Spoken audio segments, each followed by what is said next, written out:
Welcome to the afternoon tea with Biz in Flow. I'm Yachtin Yerien. I'm Natasha Koo.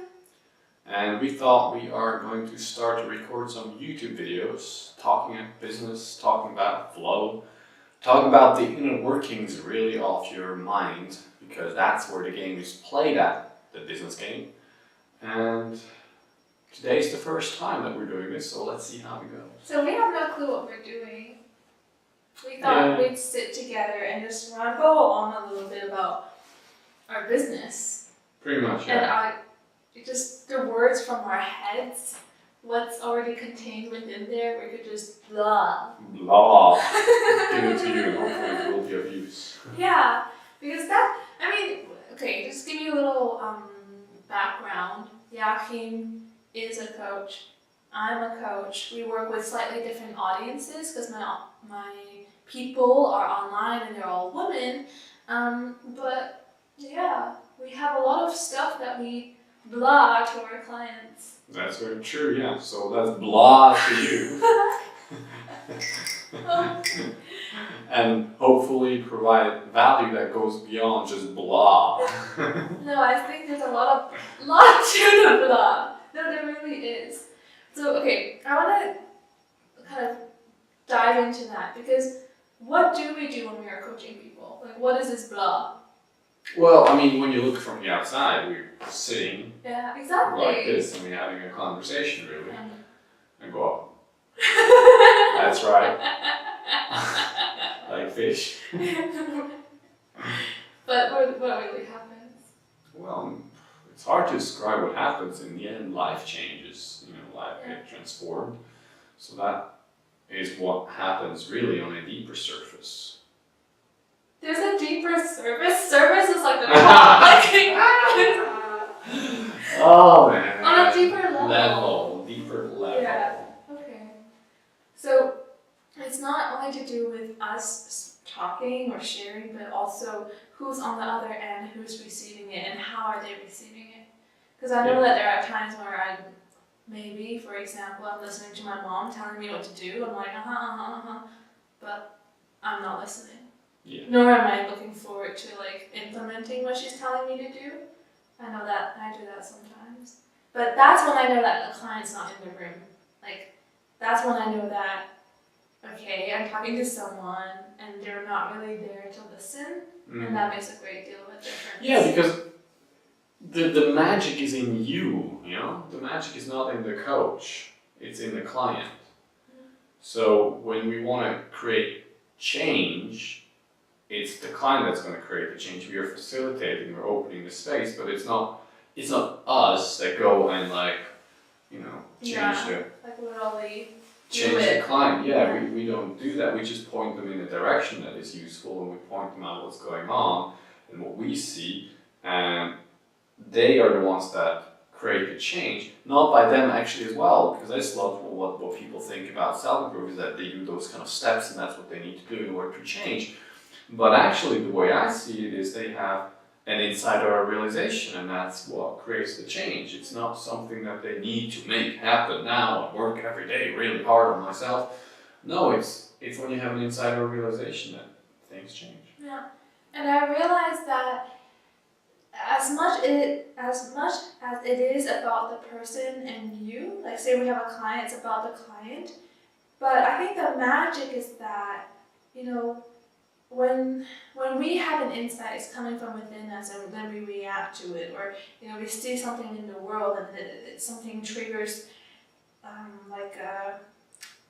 some sort of wisdom or intuition or knowing to kind of come out. You just didn't realize it yet. Maybe you don't know it consciously, but something happens and it kind of just switches on. And just as you can experience that for yourself doing whatever it is, right? Someone else in the room who's very deeply in their grounding or center or wisdom, when you share from that place, then it's also kind of just inviting you in. It's not like we're giving them what they need to know, but it's opening up ourselves into that place where answers come from, where things flow, where things are working, like that place of solution. and like aliveness, and then other people or the coachee, the client, I guess, gets then impacted because they're welcomed into that space.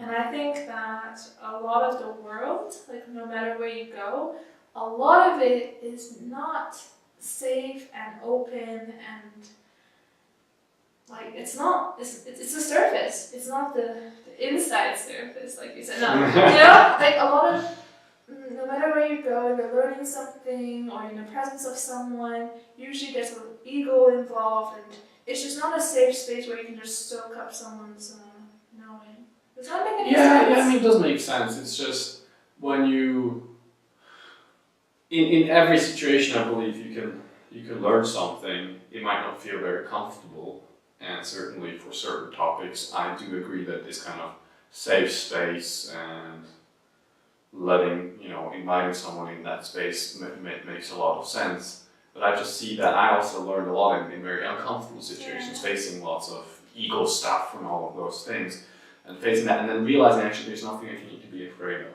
Right. So in that case, you're kind of learning from the opposite ends, right? Because you can learn a lot by being with someone who you don't really want to be with. Like, you learn honesty by knowing what lying actually does. Exactly, yeah, So, absolutely. Cool. Yeah, and with the whole ego thing, it's actually that in the end, you're always safe. You really are always safe. There's nothing that can hurt you psychologically, but at a certain point in time, you don't see that, right? You don't feel it, you feel unsafe, and that's your experience, and that's respectable, and that's where I say those kind of open conversations and invited conversations very much make sense because they are vulnerable spots in ourselves, right? That feel very, attackable. But when you have taken care of it, then there's nothing to attack, there's nothing to hide. Then the safety you feel is increasing in the world as well. And I mean, when Yakir says there are certain places in you that's attackable, another way I want to describe that is like, you have a little ouchie part, ouchie part, I'm not doing a much better job, but they say you have a part of your body that's like, you're just healing or something like that, and as much as you try to like not bump into things with that body part, like you're always like scraping against it, or you find yourself in a situation where you're like, oh no, I'm tampering with it, or someone's kind of brushing against you, and that's the very thing. Like emotionally, if we have those ridges that we haven't dealt with, then we have like so many of those ouchy spots, and then life is gonna, shake us around and put us into situations, and we're always gonna be like trying to avoid, like we're gonna make ourselves small and do certain tactics. That's why it looks ridiculous, when someone is triggered emotionally, because then they start acting in this crazy weird way to get away from it. May it be anger or just like making themselves super small and almost invisible. It's really strange. It's as if, when you're trying to get away from feeling the wound or that ouchy spot, it could be just a sensitive topic, but that's all we're really talking about here. But that's when you're like bad, like supernatural, like talents come out. Like you don't want to be like super talented at making yourself invisible. Like why would you want to do that? Or you turn into like a raging like monster. Like you don't want that to be your superpower. But somehow you like channel this like, and then but all in the, I guess, goal, like all in the direction to avoid feeling that. But you kind of like this persona of like comes out as you try to avoid that, and that's like the crazy moments we have, and we all have those, but like that's what's really going on. Yeah. So I guess that's what we wanted to share today. Turns out that's what we wanted to share, but let us know in the comments if this made sense to you, if you have those spots within you, this topics you don't want to tell other people about, things you're kind of like avoiding within yourself. And why we bring it up is because no matter what you do, you just can't hide from it. I mean, like, we try, everyone tries, but the reason why it still hurts and still gets to you, and we still act crazy when they're triggered is because, like, life is like, they're like playing little, like, right on those spots. They're literally trying to get you to get rid of it. And the quicker, the more thoroughly we actually do get rid of it, the easier our work and our business and our relationships become. So we will have lots of stories of how we turn into raging monsters, because sometimes that's what happens in relationships or also in business. But yeah, that's what we can share. And make sure to like this video. And subscribe. And there's apparently a bell button you can click so Yeah. you get notified. Notification squad. So you can join this squad, or you can join the notification squad, whatever works for you. Or both. Yeah, Ooh. that's when you're in. Not on the surface, but you're in it. But anyways, thanks for joining us today, and we'll talk to you tomorrow. Bye. Thanks for the tea.